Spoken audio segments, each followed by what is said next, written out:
esposa, de lidar com seu marido, muitas coisas mudaram, né?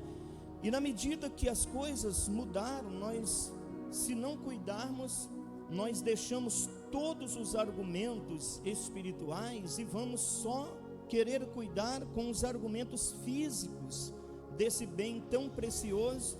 E nós vamos então aprender que para cuidar bem de uma família, para cuidar bem de um marido, para cuidar bem de uma esposa, nós precisamos atuar bem nos dois campos, né, que são o espiritual e o físico.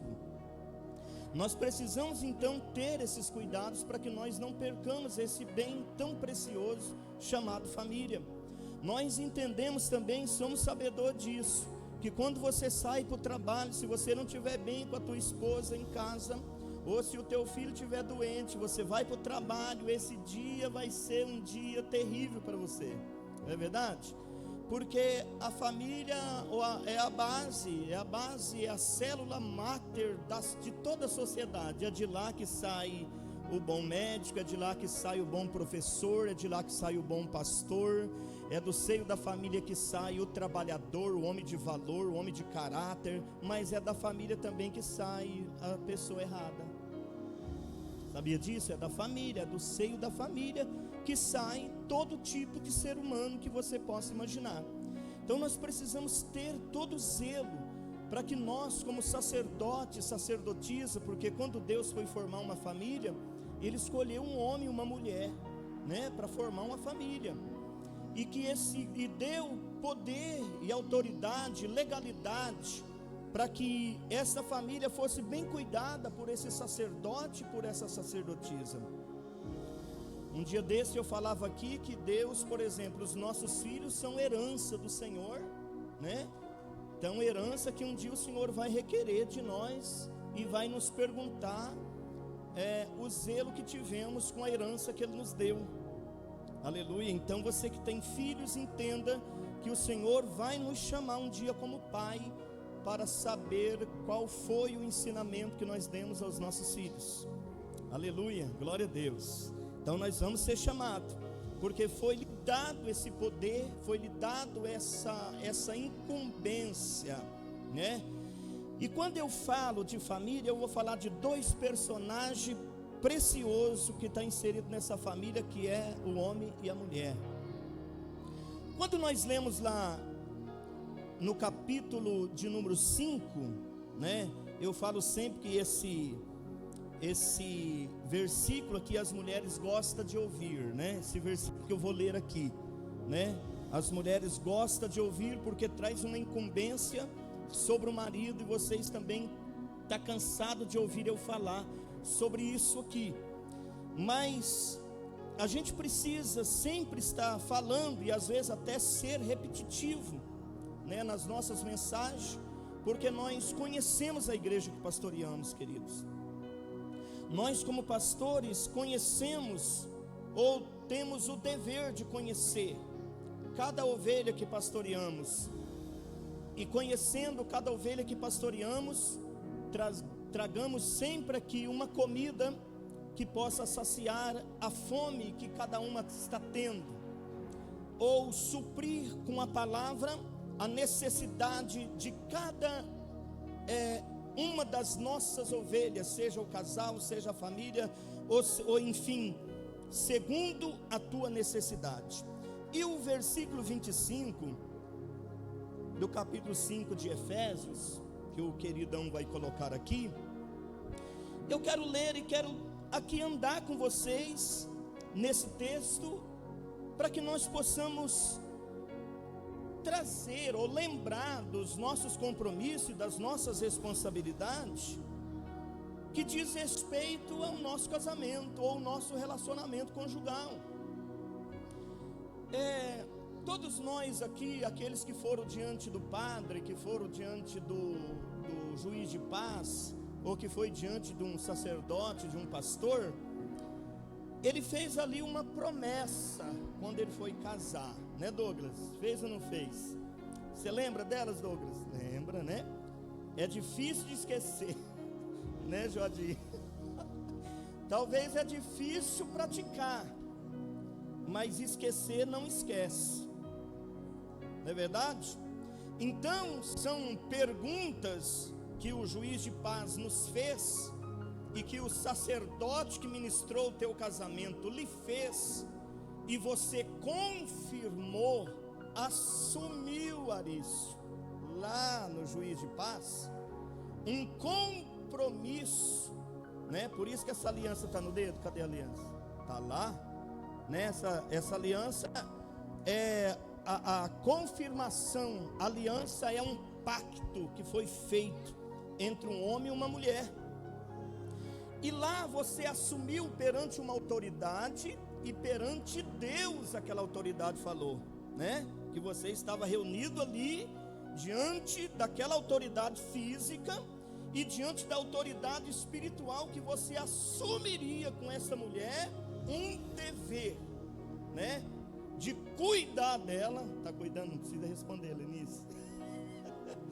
De cuidar desta mulher, de amar esta mulher, amém ou não amém? Glória a Deus. Seja em qualquer adversidade, seja em qualquer situação, nós assumimos lá um compromisso diante de Deus e diante dos homens, aleluia. E esse compromisso dá diretriz para o nosso casamento, traz firmeza, traz consistência, traz um casamento, vamos dizer assim, agradável de fazer parte dele. Quando nós lutamos para cumprir aquilo que prometemos, então nós precisamos sempre estar trazendo isso na nossa memória, que eu casei com uma mulher, prometi para ela, né? E eu preciso todos os dias lutar para cumprir esse dever, para que o meu casamento seja uma bênção. Aleluia, louvado seja Deus. Para que o meu casamento seja uma bênção, e o meu casamento sendo uma bênção, automaticamente os meus filhos também serão uma bênção, porque está sendo criado, formado, educado por duas pessoas abençoadas, que respeitam um ao outro, que amam um ao outro, que supre a necessidade um do outro.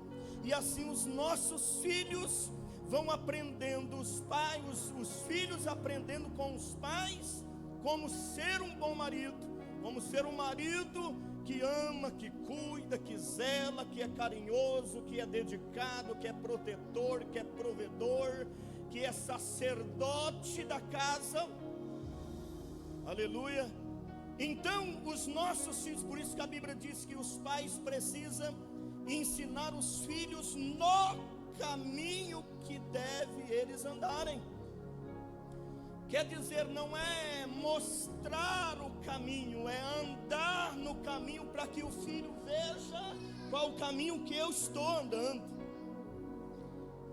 Aí daqui a pouco, mais tarde, mais cedo ou mais tarde, os nossos filhos, eles podem, talvez lá quando você já partiu para o Senhor, os seus filhos vai lembrar qual homem de Deus você era.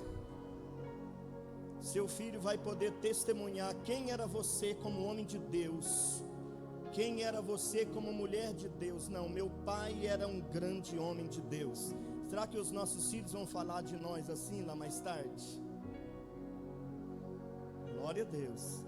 Não precisa responder, mas eu fico perguntando, será que os meus filhos amanhã, eles vão pensar isso de mim?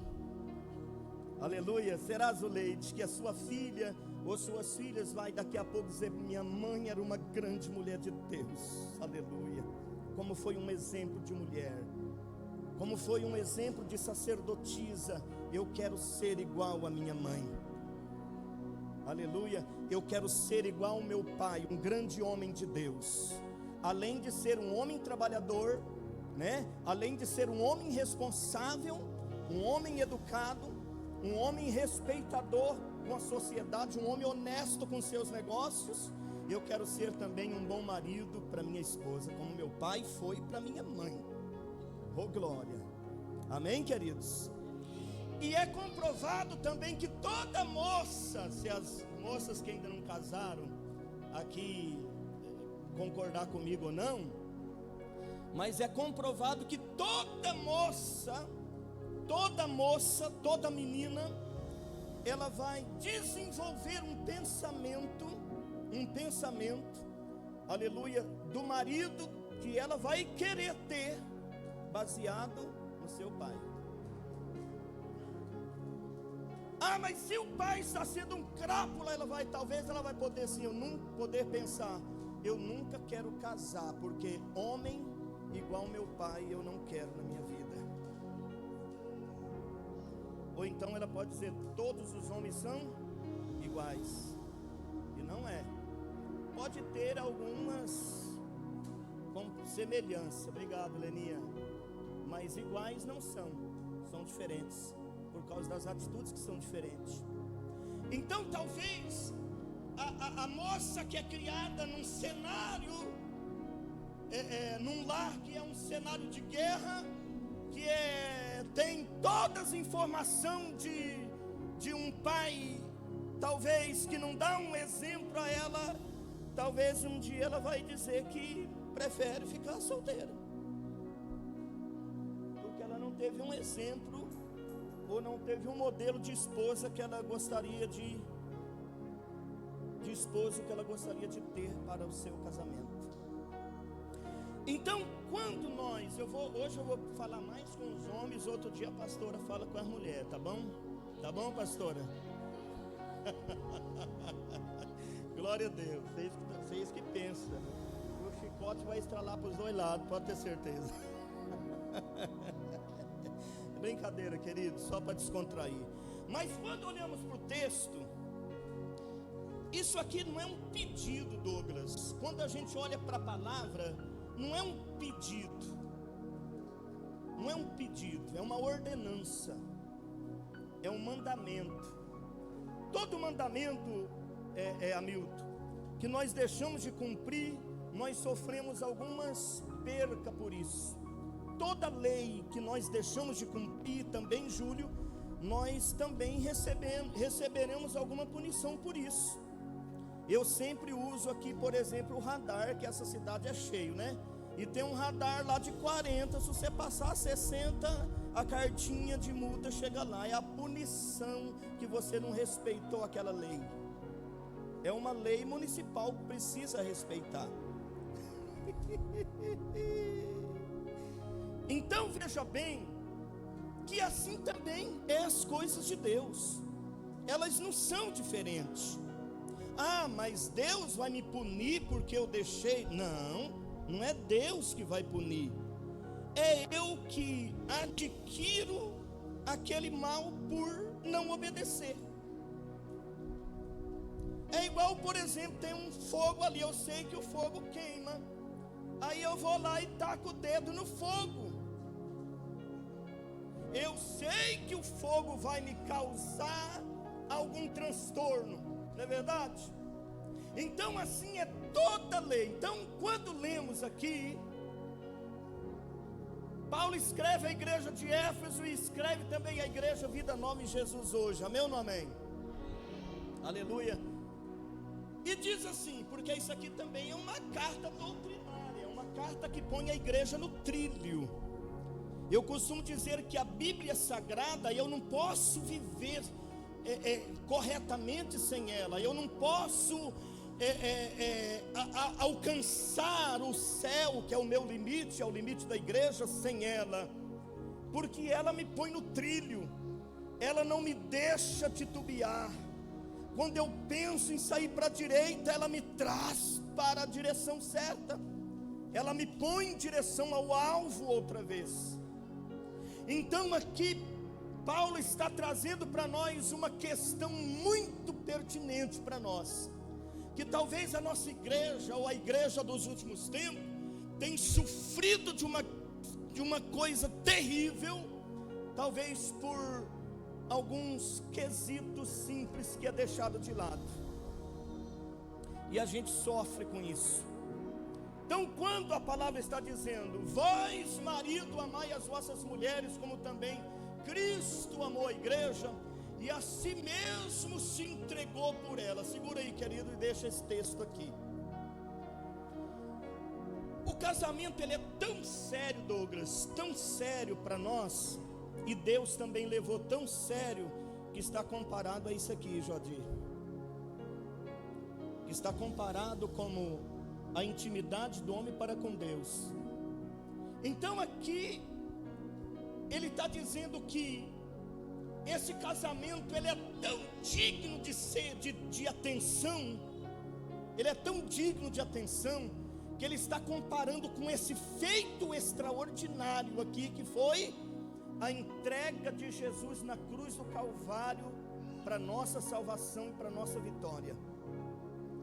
Então, se o homem aqui é uma tipologia de Cristo, dentro desse texto, aqui está trazendo, da mesma forma que Cristo amou e se entregou, aleluia, como está escrito: vós, marido, amai as vossas mulheres, como também Cristo amou a igreja.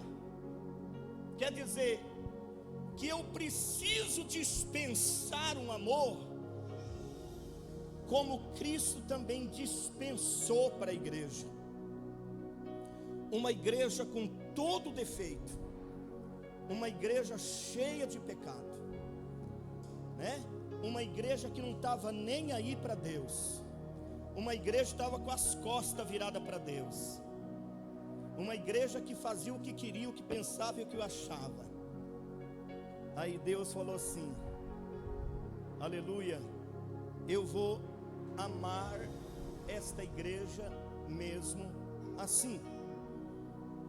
Está fazendo uma comparação que eu também tenho como uma tipologia de Cristo, uma igreja que está necessitada desse amor, independente de quem ela seja, nos dias bons e nos dias ruins que ela esteja. Eu preciso dispensar esse amor. É a prova, Clari, é a prova que nós homens amamos as nossas esposas, é quando elas não merecem segundo o que nós achamos ou entendemos, mas eu estarei sempre pronto para dispensar com atitudes, porque o amor só se demonstra com atitude. Não existe amor de boca para fora. Quando é um texto bastante conhecido no capítulo 3:16 do Evangelho de João, que Deus, Ele nos ensina alguma coisa interessante aqui, que diz assim: porque Deus amou o mundo de tal maneira. Eu podia parar o versículo aí, né? Porque Deus amou o mundo de tal maneira. Ia ser um Deus que também só fala, mas não tem atitude. Então a prova que Deus amou esta igreja, amou o mundo de tal maneira, Deus não amou só a igreja, Deus não amou só quem congrega terça, quem congrega quinta e quem congrega domingo. Deus amou o mundo. Quem é o mundo aqui? O ser humano de toda a terra.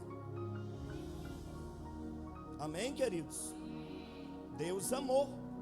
Então, veja bem, que para Deus também não ser como nós, que às vezes só falamos, Deus então provou que o amor não é só de palavras, mas ele também é de atitudes. Então ele falou que ele amou o mundo de tal maneira.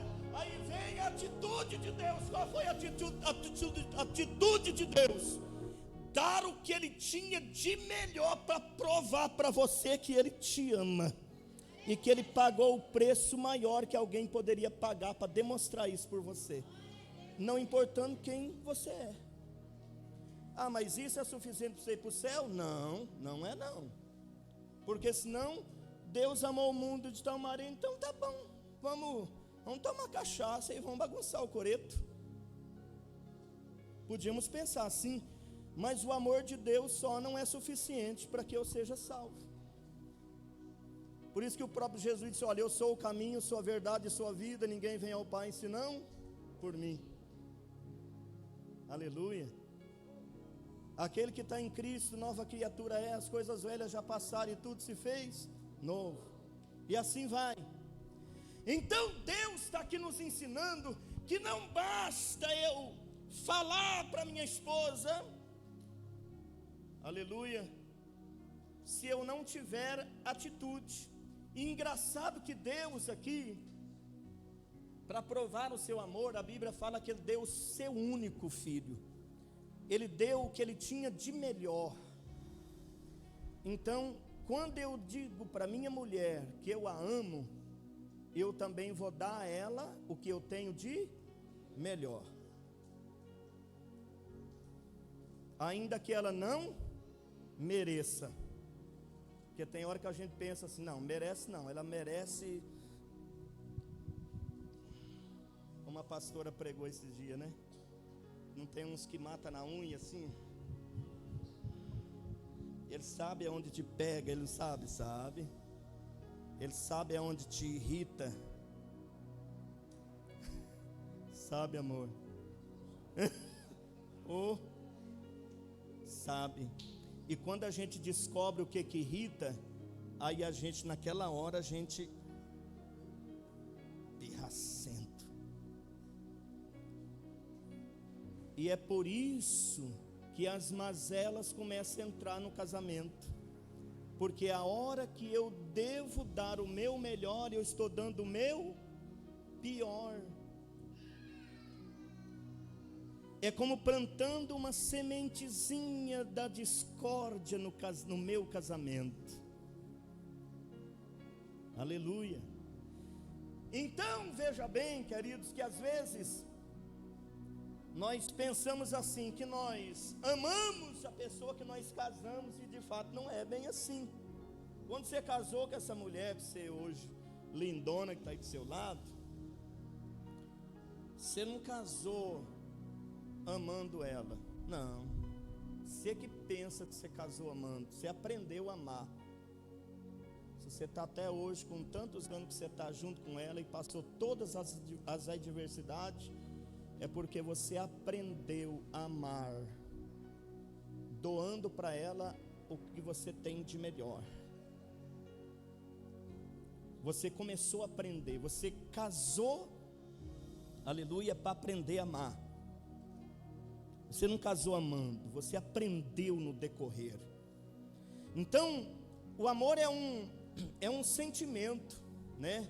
Não é um sentimento, mas é uma ação, baseado no que nós lemos no capítulo 3:16. Então, Felipe, não é um sentimento que não, é uma ação. Eu demonstro através da minha ação, da minha atitude, quando eu amo, e também quando eu não amo, é através de atitudes. Então nós precisamos ter muito cuidado.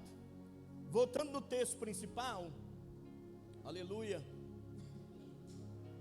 que é o Efésios capítulo 5, versículo 25. Vem aqui o texto dizendo que é para mim e você amar a nossa esposa, a sua esposa, essa que você escolheu para você casar, como também Cristo amou a igreja e a si mesmo se entregou por ela. Não é a ela, é por ela. Quando você se entrega a esse propósito, quando você se entrega, você está disposto a suprir a necessidade desta mulher que você casou com ela, porque você é o supridor dela, você é a espécie de Cristo na vida dela. Amém ou não amém? E vamos ver então as características de Cristo. Quem foi Jesus como homem? Foi fiel? Foi honesto? Como que Jesus cuida da sua igreja? Sendo grosseiro, estúpido com ela, qualquer defeito desta igreja,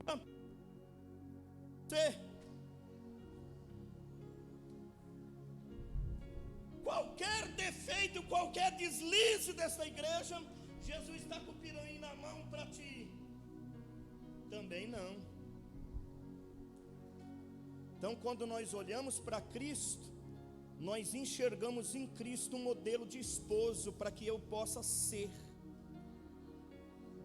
para minha esposa, supridor das suas necessidades, provedor, necessidades físicas, diga comigo, físicas. O que é a necessidade física?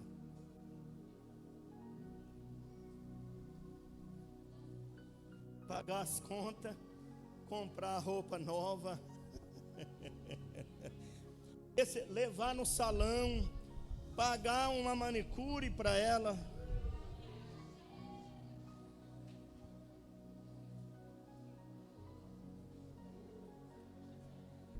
Amém ou não amém? Dá um presentinho nas datas que a gente esquece das datas, né? Mas procura lembrar das datas, suprindo as suas necessidades físicas, entendendo também os seus momentos de fraqueza, que a Bíblia fala que a mulher não é o vaso fraco, né, irmãos? Não é fraco, é frágil. Tem diferença de fraco para frágil. E às vezes a sua esposa vai estar melancólica, ela vai estar cabisbaixa, ela vai estar às vezes com uma cólica, querendo colo, querendo um ombro, né? Mas o marido é turrão, é grosseiro, insensível. Eu estou falando que eu sou marido também.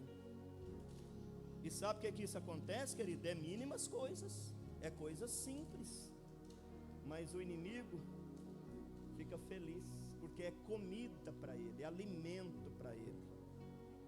Quando eu vejo a necessidade da minha igreja, eu na tipologia de Cristo, e vejo a necessidade da minha igreja, eu estou sendo reprovado diante dela, e às vezes eu quero dela o que eu não mereço.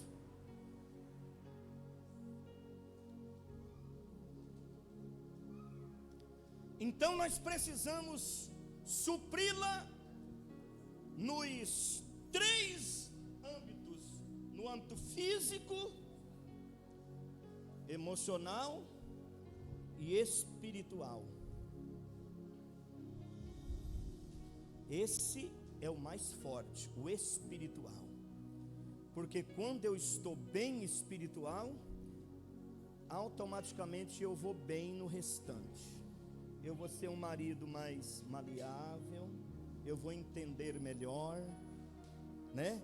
Eu vou ter colo quando ela precisa de colo, eu vou ter carinho quando ela precisa de carinho, elogio quando ela precisar de elogio. Eu vou ter, se eu sou um homem espiritual. Porque aí entra o que? O suprimento espiritual vem do sacerdote da casa. E eu não sou sacerdote da tua casa, eu sou sacerdote aqui na igreja. Lá da tua casa, quem é? Você, Júlio. Daqui um pouco eu vou fazer o casamento 6, e quem tem que ministrar ela é você. Bíblia nela, ensina ela, alimenta ela com a palavra. Dever do marido. Quantos maridos, como aqui já foi abordado, não tem oração para a esposa, né? Ele não ora às vezes nem para ele direito, e a esposa está lá sozinha, rebentando tudo de braçada, levando tapa do inimigo, porque quando você vai sozinho, a equipe fica enfraquecida. Nós aprendemos no Casados para Sempre que quando a equipe, né, Tânia? Quando a equipe está bem formada, que é 2 pessoas, a Bíblia diz que torna uma corda de 3, dobra. Então quer dizer, eu não posso deixar minha mulher ir na frente de batalha sozinha, porque senão ela vai sofrer retaliação. Eu não posso deixar a ministração do lar, física, emocional, ou principalmente a espiritual, só no ombro da minha esposa, porque ela vai sucumbir, daqui a pouco ela está frustrada. Então nós precisamos entender que esse amor aqui, ó, marido, amai as vossas mulheres, como Cristo amou a igreja. Esse sinônimo de amor aqui é cuidar. Diga comigo, cuidar. Diga de novo, cuidar. Diga, eu cuido bem de quem eu amo. É só isso, que não precisa nem falar. Apesar de falar é bom, elas gostam de escutar, né? Mas a atitude do amor é mais poderosa do que a fala. Amém ou não amém? Glória a Deus. Então aqui vem sobre nós esta responsabilidade, né? De amar esta mulher, de cuidar desta mulher, de suprir as suas necessidades. Ah, pastor, mas o senhor não sabe quem é minha esposa. Minha esposa é terrível, né, Ayrton? Pensa num gênio, carne de pescoço. Quando a Ayrton foi pedia para namorar ela, né? Chegou, você estava de bicicleta, de moto, né? Chegou, a Ayrton chegou, cercou lá na rua, não foi nem lá em casa. E já foi, desabafou para mim: eu quero namorar com a sua filha. E corajoso o caba, né? Aí eu entreguei a Jaine para ele. Mas primeiro falei, bom, aleluia, eu é fácil de você conquistar, meu filho. Agora conquistar aquela naniquinha ali não vai ser fácil, não. A bichinha é carne de pescoço. O Ayrton foi para casa, acho que pensativo: onde eu vou amarrar o meu burro? Mas tá aí, né, Ayrton? Tá bem, não tá? Tá? Tá obedecendo, Ayrton? Se não tiver, fala comigo. Então, queridos, quando nós deixamos de cumprir alguns quesitos que nos está proposto, nós vamos fragilizar esta equipe, nós vamos fragilizar esse bem que Deus derramou poder sobre ele, que é a família, e nós vamos fragilizar entregando carta aberta para o inimigo entrar e fazer com que o nosso casamento seja frustrado. Quantas pessoas, quantas mulheres vivem num casamento frustrado? Fala assim: eu casei com o homem errado. Não é o homem errado, não. Você casou com um homem que não ora. Você casou com um homem que não é sacerdote seu, que não é supridor seu. Porque se ele fosse sacerdote arrojado, aquele que come Bíblia, aquele que te ministra na palavra, você ia falar assim: puxa vida, não tem outro homem melhor do que esse para me casar. E se tiver como casar, eu vou casar com ele de novo, porque esse é o homem da minha vida. Porque o homem que está nessa palavra sabe como tratar bem uma mulher. Sabe ou não sabe? E deixa elas ficar facinha, facinha. A Bíblia ensina como deixar a mulher facinha.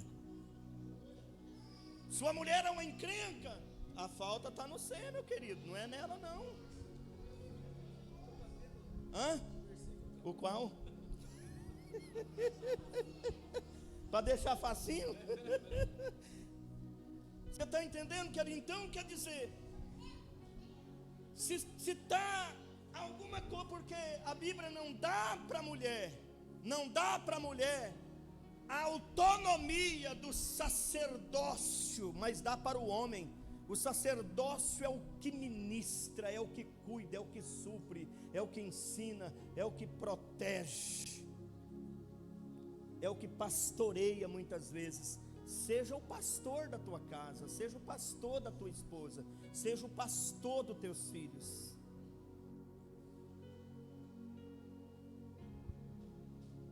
Aleluia. Agora talvez as mulheres estão perguntando assim, mas então, e para a mulher sobra o quê?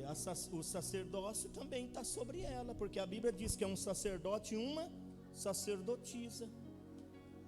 Agora, se o teu marido está uma bênção, orando, congregando, sendo um homem de Deus, você está atrapalhando a vida dele, cuidado que Jeová te pega.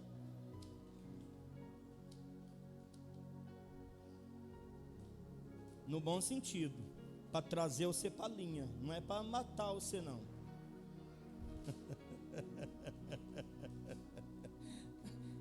Deus quer você vivinho trabalhando para Ele, morto não, vivo.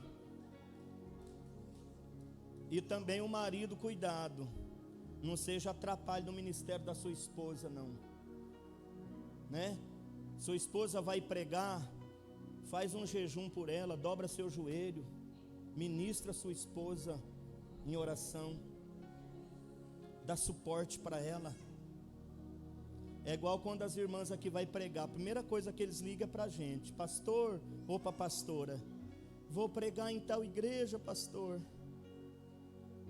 Antes de ir, aí a gente já entra em intercessão: Senhor, usa a tua filha. Quando a gente pode ir lá para ver, pregar, nós vamos. Quando a gente não pode, a gente fica intercedendo.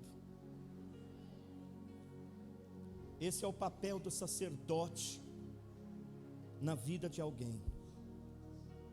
Então a mulher entra o papel da sacerdotisa. Então, queridos,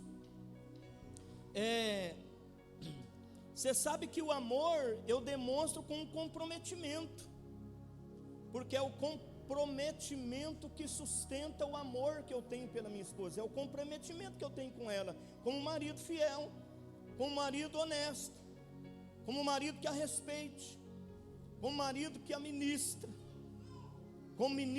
como marido que seja sacerdote na vida dela. Então nós precisamos entender isso. Muitas pessoas vão começar a dizer: ah, pastor, meu casamento acabou porque acabou o amor. Acabou nada. Você deixou de comprometer-se com o teu papel, porque é o meu comprometimento que prova que eu amo. Então quando eu falo que eu deixei de amar, é porque eu deixei meu comprometimento há muito tempo atrás. Então cuidado, queridos, cuidado.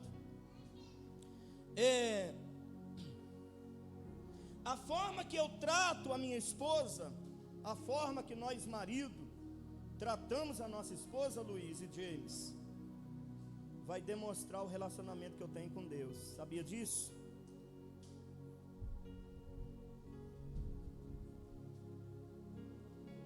Pode observar. Teu marido está sendo um cavalo, um mal educado, um sem educação com você, pode ver que a vida espiritual dele não te ministra. Você vem precisando de um conselho, ele não tem conselho bom para dar. É mais fácil ele te dar uma lapada do que te dar um conselho. É mais fácil ele te depreciar do que te levantar. Então nós precisamos começar a pensar nessas coisas. O meu comprometimento com a minha esposa em ser o supridor dela, físico, emocional e espiritual. Presta atenção como está a tua esposa. Você, como Cristo, presta atenção como está a sua esposa, a sua noiva, a sua igreja, porque Cristo não desampara a sua igreja. Aleluia. E aí observamos que se o meu relacionamento com Deus está em alta, os os homens, diga amém. Como é que está o seu relacionamento com Deus? Mede aí, você mesmo, mede com você. Como é que está o seu relacionamento com Deus? Se tiver top das galáxias, a tua esposa está feliz com você. Amém, esposas? É ou não é? É. Porque um homem que tem intimidade com Deus, eu já falei aqui, que ele vai saber como lidar com a sua esposa, mesmo nos momentos críticos que eles estejam vivendo. Ele vai saber. Agora, se não, ele já vai chegar uma pilha, bravo. Ele já chega no portão, o cachorro, porque a gente chega em casa, o primeiro que vem receber é o cachorro, não é? Tem cachorro lá na sua casa? Tem ou não tem? Não é ele que vem primeiro? É ele que leva a bicuda primeiro. O portão já bate aqui. Pode esperar que esse homem tá virado no giraia, como diz o... Ele está dando coice no vento. Então quer dizer, o Espírito Santo está pedindo licença, ó, sai da frente dele, hein, porque nem eu estou aguentando segurar o homem. Agora se ele, como é que é, irmã? Hoje ele não está na unção, sai da frente, cachorro. O Espírito Santo vem tendo misericórdia de tudo que está na frente dele. Se alguém ultrapassar ele no trânsito, então você está doido, o que vai acontecer? Então, queridos, é preciso nós, como homem, que temos aí um estupim curto, a gente precisa cuidar para não dar ferramenta para Satanás trabalhar. Mas se a gente estiver cheio do Espírito Santo, vai ser diferente. Você pode enfrentar qualquer adversidade. Você vai chegar em casa, você vai ter também uma esposa cheia do Espírito de Deus também, né? Tem que ser, porque se for de porco também está enrolado. Mas automaticamente, se o homem está cheio do Espírito, ele vai ter em casa também uma mulher cheia do Espírito Santo de Deus. O inimigo pode até vir querendo entrar na minha casa, mas quando chegar no portão, ele vai dizer: bom, até aqui eu vim, mas daqui para dentro não tem jeito de entrar. Então nós precisamos começar a entender que um homem cheio do Espírito vai ser um bom sacerdote, vai ser um supridor da sua casa, vai ser um supridor da sua esposa nos 3 sentidos: físico, emocional e espiritual. Então os homens precisam começar a buscar em Deus um relacionamento. Ah, pastor, mas eu não vou ser pregador. Não estou falando para você ser pregador, eu estou falando para você ser sacerdote da tua casa. Eu não estou querendo que você seja um pregador internacionalmente, porque você não vai ser se você não começar a pregar bem dentro da sua casa. Se eu não pregar bem para minhas filhas, se eu não pregar bem para os meus netos, eu não tenho cacuete para pregar aqui na frente. Se eu não pregar bem para minha esposa, eu não tenho moral para estar diante dela pregando aqui, Clari. Eu não tenho moral, porque eu vou estar aqui falando, sendo reprovado por ela. Eu vou estar aqui falando, Luciana, de bom marido, e ela vai dizer assim: quem é você para falar sobre isso? Eu vou falar eu te amo, ela vai falar mentiroso. Porque é assim que às vezes acontece com muitos homens. Quando fala para a mulher eu te amo, ela diz mentiroso.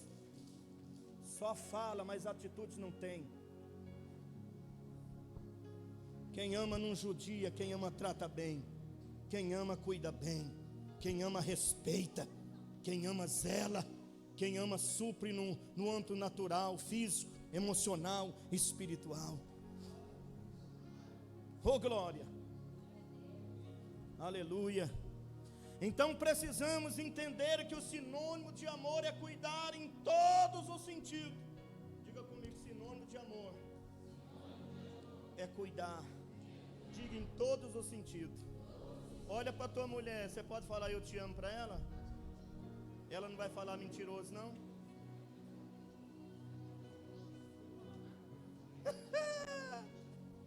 Fala não, Paulão? Fala não. Fala não. Fala não, Léo? Não. Fala não, Vânia? Tá meio em dúvida ali, mano. Brincadeira. Amém, queridos? Então nós precisamos começar a olhar para o texto da palavra e começar a extrair o que o texto está querendo nos dizer, o que o texto está querendo nos ensinar.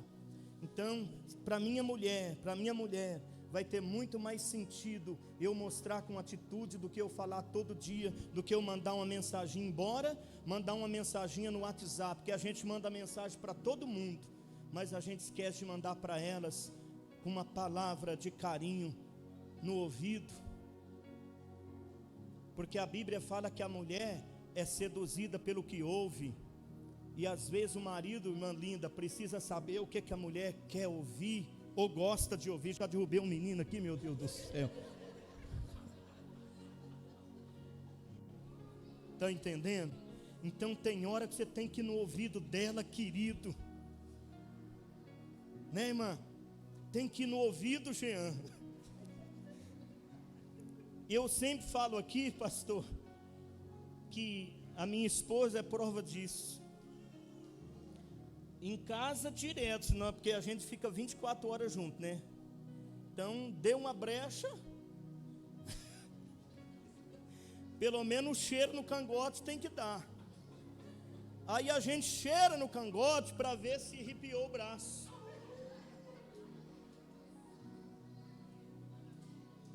Né, irmã? Deu aquele arrepio, você falou, opa, ainda. Aí você fala, ainda estou podendo.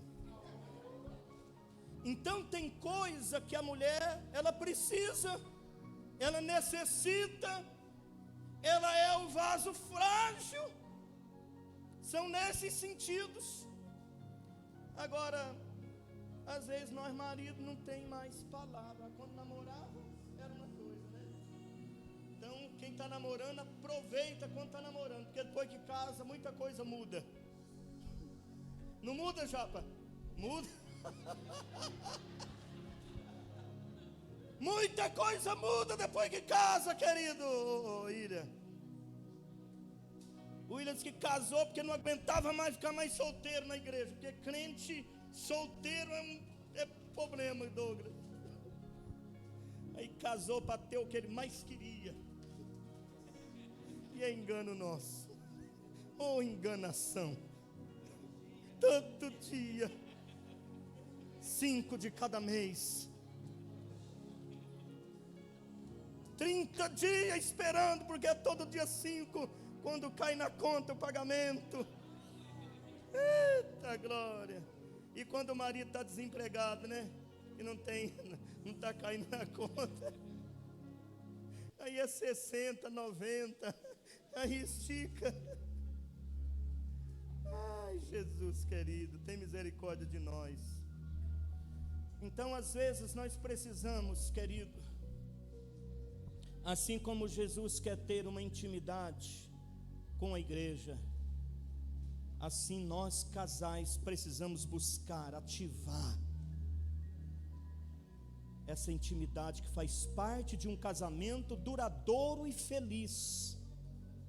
Casamento duradouro e feliz. Porque se casar para não viver o casamento, troço chato. Dá vontade, por isso que a gente pensa de largar, porque o troço chato é você viver um casamento meia boca, queridos. Pelo amor de Deus, é melhor se render, é melhor vir para a palavra, é melhor assumir o papel de cada um. O esposo assume seu papel. Não é vergonhoso ser carinhoso com a esposa, não é vergonhoso ser educado com a esposa. Esses dias eu estava com o Felipe, mas a Jaque no lugar. Aí a Jaque deu um bisu para o Felipe abrir a porta para ela entrar.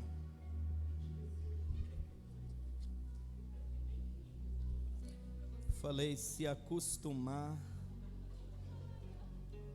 vai ser uma benção. Você já pensou, nós homens, a esposa chega para entrar no carro, Paulão, aí nós vamos lá e vamos abrir a porta para eles entrar? Qual homem que faz isso aqui? Vamos ver. Nem.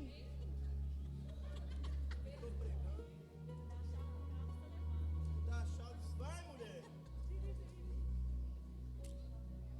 Agora, como que a sua esposa se sentiria saindo do shopping? Você encostou o carro para pegar ela, você desce, vai lá do outro lado e abre a porta para ela entrar.